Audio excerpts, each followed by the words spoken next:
ala Muhammad wa ala alihi washabihi ajmain. Amma ba'du. Para jamaah, bapak-bapak, ibu-ibu yang berbahagia yang dirahmati oleh Allah. Alhamdulillahirabbil alamin. Pada pagi hari ini panjenengan semuanya sehat walafiat. Semoga sekeluarga oleh Allah diberi kesehatan, diberikan kemudahan dan diberikan kelancaran dalam segala hal yang terkait dengan kegiatan sehari-hari, khususnya kegiatan di bulan Ramadan ini. Para ibu, bapak-bapak, jamaah yang berbahagia yang dimuliakan oleh Allah, tidak perlu berkecil hati dengan sedikitnya jamaah, berkurangnya jamaah, ya, karena akhir-akhir seperti ini banyak memang banyak gangguan, ya, banyak persoalan. Yang pertama persoalan karena kita keadaan COVID-19, yang kemudian yang kedua itu adalah karena memang sudah pertengahan, lebih pertengahan. Yang ketiga ya banyaklah, termasuk sudah menipis sebagian gitu loh ya, sehingga itu bisa jadi persoalan. Nah, saya akan membacakan salah satu hadis yang berhubungan dengan sabda Rasulullah yang terkait bagaimana cara menghilangkan malas. Jadi ya mohon maaf bapak-bapak, ibu-ibu, insya Allah kita semua mengakui ibadah tarawih itu adalah ibadah yang berat, ibadah yang paling males. Kalau puasanya nggak begitu terasa, mek kroso luwe gitu loh ya. Jadi puasanya itu paling kroso luwe ambek ngelak ya. Tapi tarawihnya itu yang lebih sedikit waktunya itu ternyata lebih berat. Terasanya itu lebih berat. Apalagi sudah habis makan nasi, makan bakso, kolak, mari kolak sik gorengan, mari gorengan sik sego goreng dan macam-macam itu ya. Nah, itu menjadi penyebab di antaranya, menjadi penyebab. Nah, ada penyebab yang secara batin kita ini sering lupa. Jadi kenapa kok ibadah tarawih itu berat? Nah, ibadah tarawih itu berat. Apalagi kalau tarawihnya seperti tarawihnya Sayyidina Umar. Sayyidina Umar itu kalau tarawih dan para sahabat mulai jam 8 malam baru selesai jam 2 malam. Begitu ya.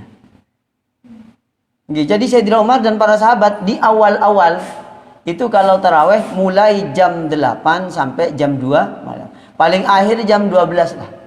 Loh, nopo mawon Ustaz? Apa ada salaman-salaman juga sampai kelamaan? Bukan. Tapi baca Qur'annya yang lama. Karena generasi sahabat itu kalau sholat baca Qur'an, sholat sunnah, bacaan Qur'an itu panjang sekali. Panjang kalau sholat sunnah. Kalau sholat sunnah loh ya, kalau sholat wajib enggak, gitu loh ya, enggak panjang-panjang amat, gitu. Dan bahkan oleh Nabi disuruh mengkondisikan sesuai dengan jamaah, gitu. Nah, kalau kalau tarawihnya model Sayyidina Umar dipakai di Masjid Al-Barokah, ini kayaknya tambah sedikit yang tarawih, gitu loh ya. Soalnya tarawih dari jam 7 sampai jam 8 saja itu pesertanya itu berganti-ganti gitu loh ya, gantian gitu loh ya. Nah, besok ikut gak teko, sitoke teko gitu loh ya.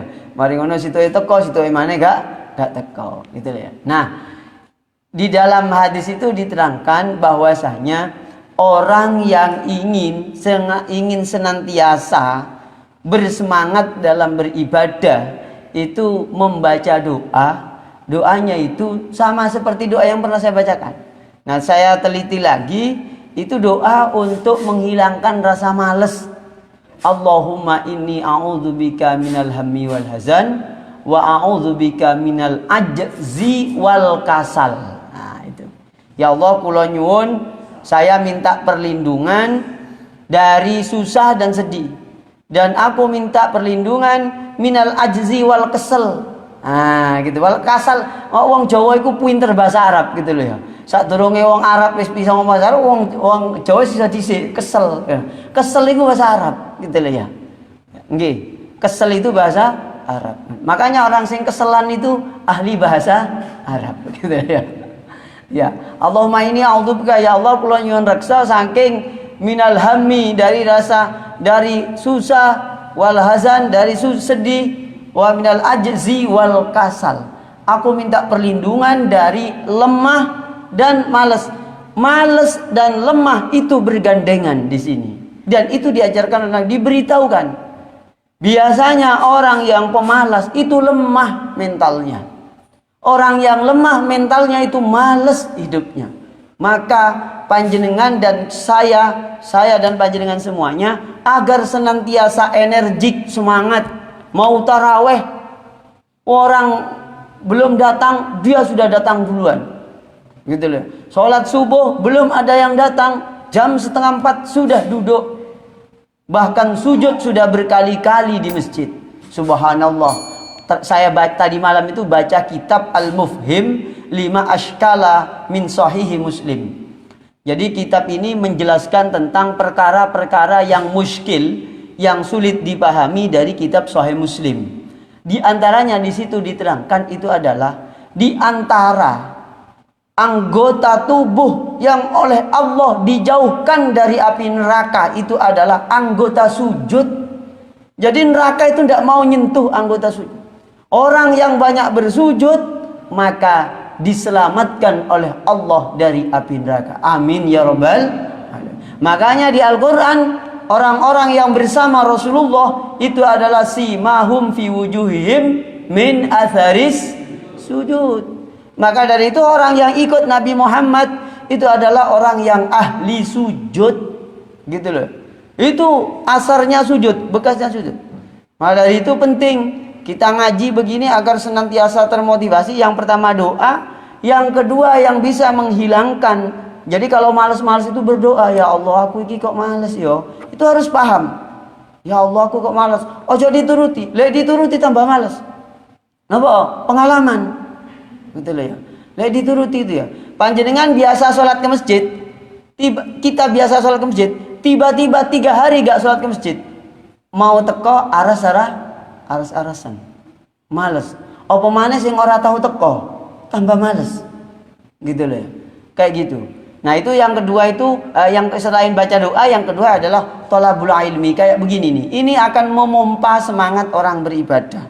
Nah, kenapa kok misal seperti ibadah tarawih itu males? Karena pahalanya itu sangat besar. Oleh karena sangat besarnya itu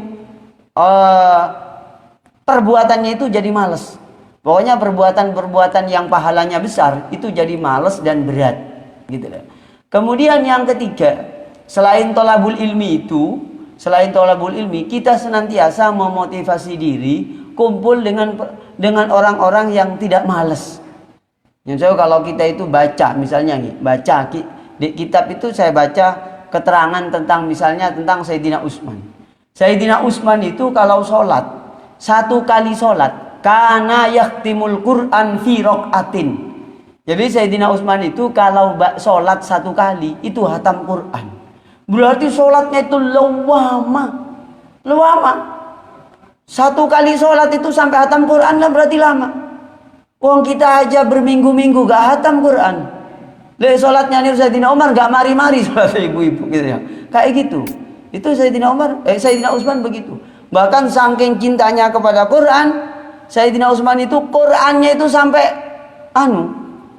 nyunyut. Ya gambar bahasa itu nyunyut, sampai rusak, gelek dibukai. Gitu loh. Gelek dibuka itu sampai rusak. Padahal sampai wong tirtasani. Rusak dipangan tikus, dipangan rayap ora tahu dibuka gitu ya. Kayak gitu. Saking seringnya dibuka gitu loh, Qurannya sampai rusak. Beliau wafat dalam keadaan membaca Quran. Subhanallah, beliau wafat dalam keadaan baca Quran. Semoga kita oleh Allah diambil dalam keadaan membaca Quran. Amin. Semoga diambil dalam keadaan sujud kepada Allah Subhanahu wa taala. Amin ya rabbal alamin.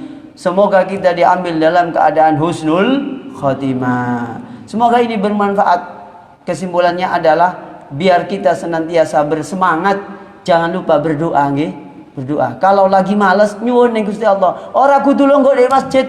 Mas yo dek pawon tepak goreng-goreng ibu. Ya Allah aku kok males yo. Ya Allah, ya Allah, ya Allah. Sebut Allah.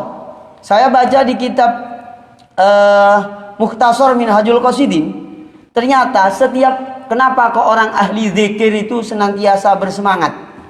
Kalau ada orang ahli zikir kok tidak bersemangat, berarti zikirnya belum masuk ke hati. Nah, di dalam kitab itu diterangkan bahwasanya ketika orang itu melafalkan zikir satu kali, misalnya Allah, misalnya subhanallah, la haula, sallallahu alaihi Muhammad dan seterusnya itu satu kali zikir, maka sekian setan itu ketakutan yang mau menggoda. Jadi setan itu takut menggoda orang ahli zikir. Maka dari itu berzikir dan berdoa itu dimanapun yang penting tempatnya suci, termasuk ketika dalam keadaan malas. Nyun yang Gusti Allah, ya Allah. Pola lek marita ora weku wis keluarken waras sarasen sembarang kok pengen lele kepengin turu. Gitu, pengen turu delok TV, buka WA, buka IG, buka Facebook gitu loh ya. Setelahnya setelahnya maghrib. Nah, itu mari kita berdoa seperti itu. Yang kedua, memotivasi diri dengan mungkin banyak membaca-baca yang positif yang bisa menggairahkan kita dalam beribadah. Di antaranya adalah membaca sirahnya para sahabat. Sejarahnya para sahabat, lek panjenengan sekarang kan sudah mudah diperoleh. Sejarahnya Sayyidina Umar bagaimana, Sayyidina Utsman bagaimana, Abu Bakar bagaimana, Ali Abi Thalib bagaimana, dan sahabat-sahabat yang lain.